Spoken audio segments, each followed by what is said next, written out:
Iya, pada saat Pak Michael dan Pak Ferry minta saya untuk berbicara sebagai kesaksian di Full Gospel, itu menjadi bagi saya menjadi peperangan. Kenapa? Yang saya takutkan cuma satu, Pak, Bu. Saya takut nanti jadi batu sandungan. Saya takut sekali jadi batu sandungan karena saya sendiri, tadi juga saya bicara dengan Pak Ferry, saya bilang, wah saya dulu sempat pelayanan, tetapi terus kemudian saya berhenti pelayanan karena saya masih di dalam dunia bisnis. Saya takut menjadi batu sandungan. Tetapi saya disadarkan tadi oleh Pak Junedi bahwa inilah tempat sebetulnya memang orang-orang yang tadinya dan visi misinya adalah memanggil orang-orang yang memang bukan bersih katanya. Dan tadi Pak Ferry juga menguatkan saya katanya, ya, jangan sampai seperti Paulus. Seperti itu ya. Baik Bapak Ibu, saya akan memberikan sedikit kesaksian bahwa saya bersyukur dan berterima kasih. Lagu tadi pun jujur hadirat Allah, hadirat Tuhan saya rasakan hadir di tempat ini. Saya berdiri di situ tadi nyanyi itu, saya nahan air mata saya supaya saya nggak jatuh.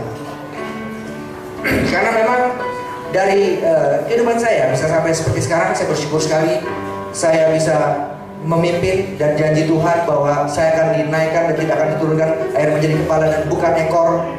Saya rasakan sekali dari kehidupan Tuhan yang Tuhan berikan kepada saya. Saya dilahirkan dari keluarga yang cukup mampu di suatu daerah kota kecil di Lampung, sangat mampu bahkan, dan ada Tuhan itu ternyata tidak pernah merencanakan sesuatu keburukan terhadap kita.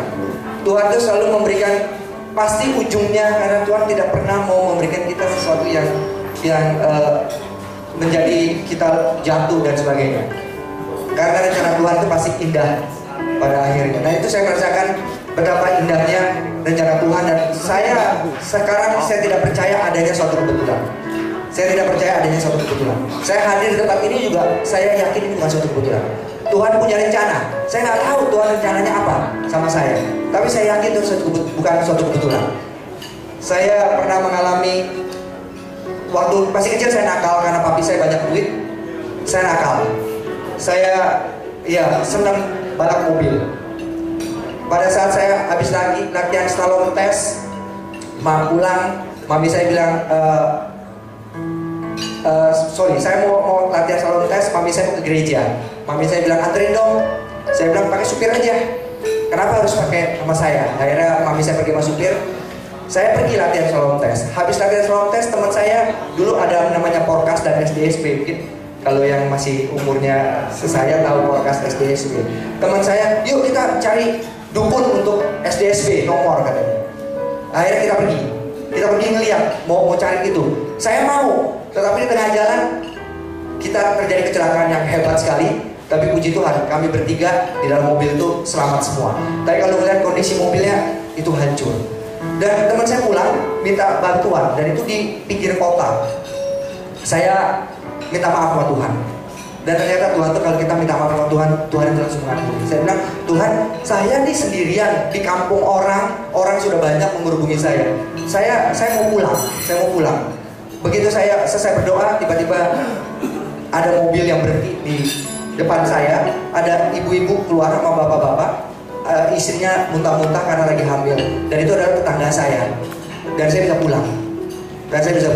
Dan banyak sekali kesaksian yang lain. Dan saya cuma dikasih waktu 10 menit. Tapi kalau saya boleh tambah lagi, saya akan banyak kesaksian yang Tuhan itu begitu baik sama saya, Bapak Ibu. Tuhan itu begitu baik. Dan saya percaya, saya yakin, saya yang berdosa, saya yang nakal, Tuhan sayang sama saya.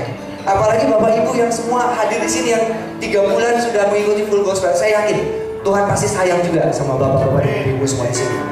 Ya, saya masuk kuliah. Saya datang dari Lampung, saya mau masuk kuliah. Saya di guru-guru SMA saya tidak percaya kalau saya adalah murid yang pertama kali dari sekolahan itu bisa masuk Untar. Teman-teman saya lebih pinter, nggak ada yang bisa masuk Untar. Saya bisa masuk Untar, padahal besok saya mau ujian. Saya nyampe dari Lampung ke Jakarta, saya ke tempat teman saya ajak pergi ke Dufan. Saya dari kampung belum tahu Dufan, saya main di Dufan padahal besok mau ujian. saya main di Dufan, pulang dari Dufan kita mabok-mabokan. Besok paginya saya telat bangun, teman saya bangunin, hei lu mau ujian, Untar, bangun. Saya nggak sempat mandi, saya cuma basuh muka, saya lari dari Tanjung Duren sampai ke tempat ujian di Untar. Pada saat saya mengerjakan soal, sama sekali saya nggak bisa. Buntu, memang karena memang saya pemalas, malas belajar. Saya buntu, sama sekali saya buntu, nggak bisa. Cuma saya berdoa sama Tuhan, dan ternyata memang setiap kita berdoa dengan sungguh-sungguh, Tuhan itu pasti akan memberikannya. Saya bilang, Tuhan, kalau memang, dan itu memang sudah rencana Tuhan. Tuhan, kalau memang ini rencanamu Tuhan, saya bisa melihat soal ini dan saya bisa mengerjakan soal ini dengan baik dan benar. Dan pada saat saya buka mata, itu soal terlihat mudah dan saya bisa mengerjakan semuanya. Saya bisa melihat, begitu selesai kuliah teman-teman SMA saya yang lain ikut daftar, susah ya soalnya. Saya bilang, enggak, mudah bagi saya. Kenapa? Padahal saya nggak belajar. Dan begitu pengumuman, puji Tuhan, saya diterima. Kenapa? Karena Tuhan sudah punya rencana, saya harus masuk Untar. Saya masuk Untar dan saya juga harus, tetapi terus kemudian saya juga pengen bekerja. Ya, saya pengen bekerja. Pak Andreas adalah salah satu mentor saya sebetulnya, tapi beliau tidak mengetahui beliau adalah mentor saya. Sama-sama dulu, kalau nggak salah Pak Andreas pernah cerita bahwa beliau pernah bekerja sebagai sales panci di Gunung Sari. Saya yakin ini jalannya juga. Kenapa? Saya juga pernah masuk ke perusahaan itu, perusahaan panci itu gitu. Dan saya nggak jadi tetapi gitu. Terus Pak Andreas ada di Lipo. Waktu itu saya ikut 500 Club dan saya di-training oleh Pak Andreas. Di 500 Club di situ. Saya rasakan ini semua rencana Tuhan itu indah. Saya sampai papi saya bangkrut. Saya kemudian saya putus asa. Papi saya meninggal karena stroke. Saya belum siap. Saya maki-maki Tuhan. Saya marah sama Tuhan. Saya bilang, Tuhan, kenapa begini? Saya belum siap. Walaupun saya sudah bekerja. Karena waktu saya masih kuliah itu saya bekerja. Saya bilang, tapi saya nggak siap ditinggal sama papi saya. Saya belum bikin happy papi saya. Belum bikin senang papi saya. Tapi kenapa Tuhan panggil? Saya maki-maki. Saya ingat sekali sampai akhirnya saya jatuh pingsan. Karena saya maki-maki Tuhan. Saya marah sama Tuhan. Pada saat selesai di Lampung, kita pas disemayamkan di rumah saya, mami saya cuma ngasih satu Alkitab ke saya. Ini, papi kamu cuma ngasih Alkitab. Kemudian Alkitab itu saya terima. Saya balik ke Jakarta. Saya terpanggil untuk pergi ke gereja.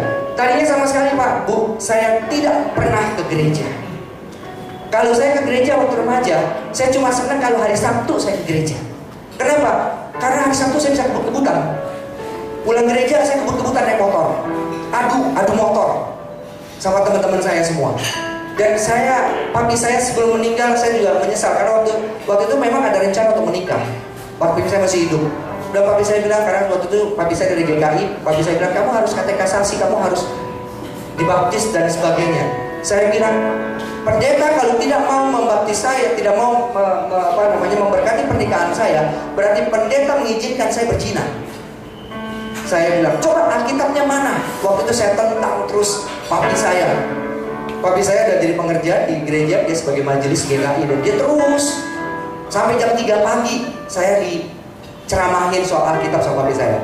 Tapi pada saat papi saya meninggal, saya dikasihkan Alkitab. Begitu saya balik ke Jakarta, saya tidak tahu kenapa ada dorongan dari hati saya. Saya yakin itu adalah Roh Kudus yang mendorong saya untuk pergi ke gereja. Di gereja saya ingat sekali di GKI Nurdin, karena dekat kos saya. Saya duduk paling belakang. Saya malu karena saya duduk paling belakang. Saya nggak tahu gimana caranya. Saya duduk paling belakang. Dan ternyata semua pendeta bicara seakan-akan nyerang saya. Pendeta nyerang saya. Ini begini. Dan mungkin ya, kalau yang dari sini, dari GKI, mohon maaf, GKI bingung kali kalau ngeliat ada orang nangis di gereja. Dan saya nangis di belakang. Pas kemudian pendeta bilang bahwa ada buka untuk kelas katekisasi, saya tiba-tiba daftar. Bisa saya turun ke sekretariat, saya daftar dan seterusnya. Dan Tuhan mau menyelamatkan jiwa saya, mau menyelamatkan hidup saya. Dan tidak ada sesuatu yang yang tidak sesuai dengan rencana Tuhan. Saya tahu ini semua sesuai dengan rencana Tuhan.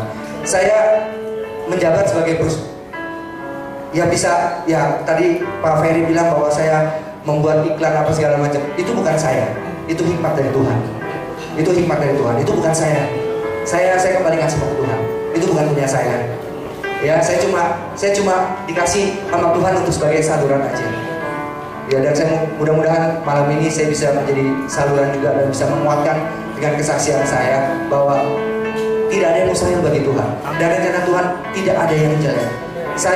Kita sama-sama tahu setiap pindah kerja, saya dijolimi. Teman-teman semua di sini yang pernah tahu saya dari Sumarekon, seakan-akan kalau dari teman kita dari pemeluk teman kita bilang bahwa dizolimi.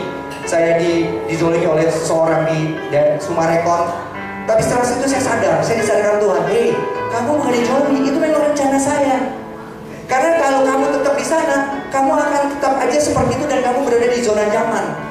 Dengan begini kamu keluar, dan saya dipindahkan ke Paramount. Begitu di Paramount juga sama, hanya 1 tahun. Kemudian saya pindah lagi ke Modern. Di Modern karir saya begitu terus seperti orang bilang udah terus, dan saya sangat dipercaya oleh Modern untuk semua proyek yang saya pegang semua. Dan ini jadi jangan pernah berburuk sangka. Saya sekarang sadar bahwa apa yang kok teman melakukan ini, oh enggak lah, ini pasti rencana Tuhan. Saya nggak tahu rencana Tuhan itu apa. Saya serahkan aja semuanya, rencana Tuhan selalu indah pada akhirnya. Saya harap ini bisa menjadi. Terima kasih ya, Tuhan memberkati.